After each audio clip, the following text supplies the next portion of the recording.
कक्षा 7 की आपकी जो प्रश्नावली 7.1 है उसके हम पहले वाले क्वेश्चन को सॉल्व करते हैं। इसमें क्या लिखा है कि दी गई भिन्न संख्याओं को प्रतिशत में बदलो। देखो यहाँ पर क्या दिया गया है कि आपको यहाँ पर जो भी संख्याएं दी गई हैं कौन सी वाली, ये जो भिन्न 1/8, 5/4, 3/40 या 2/7, इसको आपको प्रतिशत यानी परसेंट में बदलना है। तो परसेंट में जब कभी भी हम चेंज करते हैं तो हमने आपको एक छोटी सी बात बताई थी कि किसी भी चीज़ को प्रतिशत में बदलने के लिए, किसी भी संख्या को परसेंट में चेंज करने के लिए आपको उसमें 100 से गुणा करना होता है। किससे गुणा करना होता है? देखिए तो यहाँ पर आपका सॉल्यूशन है कि आपको सबसे पहले ए यानी फर्स्ट का जो ए था 1/8 को आपको प्रतिशत में बदलना था। तो आपने क्या किया, 1/8 लिखा, उसमें गुणा 100 से कर दिया।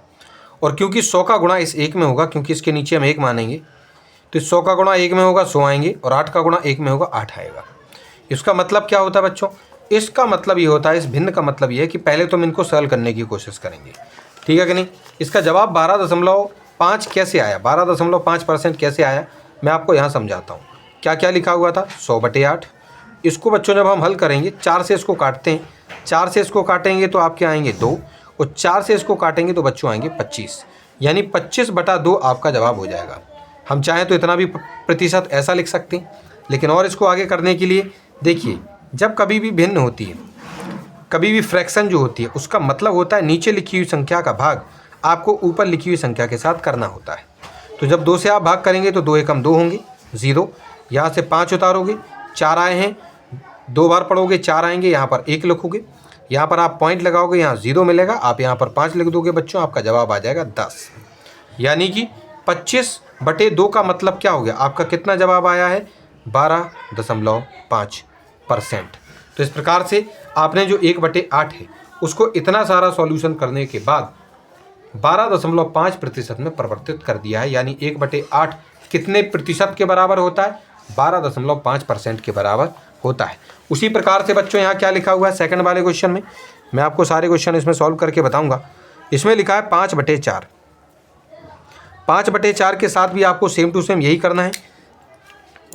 आपको 5/4 के साथ गुणा कर देना है 100 को, और यहाँ पर आप चाहें, देखिए यहाँ पर हम क्या कर सकते हैं, यहाँ पर हम आपको ये सारी काटा पीटी इसमें समझाएंगे। यहाँ काटा पीटी करना अच्छी बात नहीं है।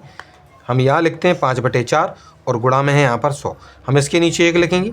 इस 4 से 4 को काट देंगे और 4 से आपके 100 को काटेंगे, 25 आएंगे, क्योंकि चीज़ें गुणा में हैं। अगर यहाँ पर प्लस लगा होता, अगर यहाँ पर भाग लगा होता, यहाँ पर घटाना लगा होता, तो यहाँ वाली संख्या को यहाँ ऊपर लिखी हुई संख्या, देखो ऊपर नीचे वाली संख्या तभी कट सकती हैं जब बीच में गुणा हो, जोड़ होता, घटाना होता, हम नहीं काट सकते थे, ठीक है कि नहीं। चलिए, तो 4 से आपने 100 को काटा, 25 आया, और 5 का गुणा जब आप 25 में करोगे बच्चों तो आएगा 75, और यहाँ 1 बचा हुआ है और यहाँ पर भी 1 है, तो 1 और 1 का गुणा करोगे 1। अगर नीचे 1 हो तो हम उसको हटा देंगे और आपका जवाब आ जाएगा 75। यानी हम यहाँ क्या लिख सकते हैं, यहाँ हम लिख देंगे 5 गुणा आपका बचेगा यहाँ पर 25, और बराबर में आपका जवाब आ जाएगा बच्चों, 1 मिनट, 5 का गुणा अगर 25 में करते हैं तो आपका जवाब बच्चों यहाँ पर आएगा 125। 125 आएगा बच्चों, इसमें कितना आ जाएगा, 125। तो 125% आपका 5/4 होता है। तो 5/4 को परसेंट में अगर आप बदलेंगे तो वो कितना हो जाएगा बच्चों, 125%, यानी 125%। उसके बाद बच्चों नंबर आता है आपके सी वाले का। तो सी वाले भाग में आपको कहा गया 3/40। 3/40 को भी उन्होंने कहा कि जरा आप प्रतिशत में बदले, तो कुछ नहीं करना आपको, ये जो आपका 3/40 है, आपको इस 3/40 में भी 100 से गुणा कर देना है। यहाँ 0 लिखना, हम कहीं और 0 लिखना है, इसको यहाँ से हटाओ, यहाँ पर आपका 0 है, 3/40 है और गुणा आपका 100 है। बराबर में हम क्या करेंगे बच्चों, देखो इस तरीके के सॉल्यूशन भी हम यहाँ पर करके देख लेते हैं। 3 गुणा 40, 3/40 और गुणा में है 100। एक 0 से बच्चों में एक 0 को कट कर सकते हैं, ठीक है कि नहीं। एक 0 से एक 0 चला गया, क्या बचा रह गया, 3/4, और यहाँ क्या रह गया आपका 10 रह गया। आप एक काम कीजिए, इस 4 को 2 से काटिए, 2 बचेंगे, और इस 10 को भी आप जो है 2 से काटिए, तो यहाँ आपके बचेंगे 5। यानी कितना होगा, 3 गुणा 5 यानी 15, और बटे में कितना है 2। तो आप यहाँ क्या लिख सकते हैं, यहाँ बचेगा 3 गुणा 5 और बटे में 2, बराबर कितना हो जाएगा, 15/2। बराबर। हम क्या करेंगे, इसको अब हम भाग करेंगे, क्योंकि दो से भाग हमें इसमें करना है। इस वाले क्वेश्चन की तरह जैसे ये आया था हमारा बटे में, तो नीचे लिखी हुई संख्या से जब हम इसमें भाग करेंगे तो 7 बार पढ़ोगे बच्चों तो आएगा आपका 14 है। एक बच्चे का 0, यहाँ लगाओगे आप पॉइंट, उसके बदले 0 और यहाँ पर 5। आप यहाँ पर लिख दोगे बच्चों 7.5। तो आपका इसका जवाब कितना हो जाएगा, 7.5%। यानी बच्चों कहने का मतलब ये है कि 3/40 को अगर हम बदलना चाहते हैं आपके प्रतिशत में, परसेंटेज में, तो इस तरीके से 100 से गुणा करके उसको सॉल्व करते हुए जब हम आगे बढ़ेंगे तो आपका जवाब आ जाएगा 7.5%।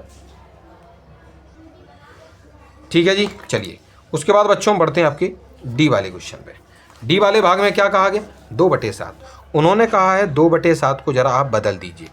तो जब 2/7 को जब हम परिवर्तित करेंगे तो हम क्या लिखेंगे, 2/7, क्योंकि प्रतिशत में बदलना है तो 100 से गुणा। जब भी प्रतिशत में बदलना हो आपको 100 से गुणा कीजिए। बराबर में देखो, इसके नीचे हम 1 मान लेंगे, 2 का गुणा होगा 100 में तो 200 आएंगे, और बटे में है 7। 7 से ज़्यादातर कोई संख्या कटती नहीं है पूरी तरीके से, तो यहाँ पर हम लिख देंगे 200/7%। इतना भी हम लिख सकते हैं, ये भी हमारा उचित आंसर होगा। अन्यथा आप एक चीज़ और लिख सकते हैं, इनका मतलब क्या होता है बच्चों, 7 से भाग आपको 200 में करना था, तो यहाँ कितना हो जाएगा, 7 से आप इसको पढ़ेंगे बच्चों 2 बार, ये 6 बचेगा, यहाँ से 0, 8 बार, 56, यहाँ 4। तो आप क्या लिख सकते हैं, देखो 28 बार भाग गया है तो आप लिखेंगे 28, यानी 28 सही, जो बचा हुआ है 4, और बटे में भाग आपने किससे दिया था, 7 से। यानी इस वाली चीज़ को, जो कि आपकी एक तरीके से अनुचित भिन्न थी, इम्प्रॉपर फ्रैक्शन थी, उसको हमने मिक्स्ड फ्रैक्शन यानी मिश्रित भिन्न में परिवर्तित कर दिया है। और यहाँ पर भी हम परसेंट लगा सकते हैं, यानी हम लिख सकते हैं 28 सही 4/7%। तो हमारा जवाब ये भी सही होगा और हमारा जवाब ये भी सही होगा। ठीक है कि नहीं।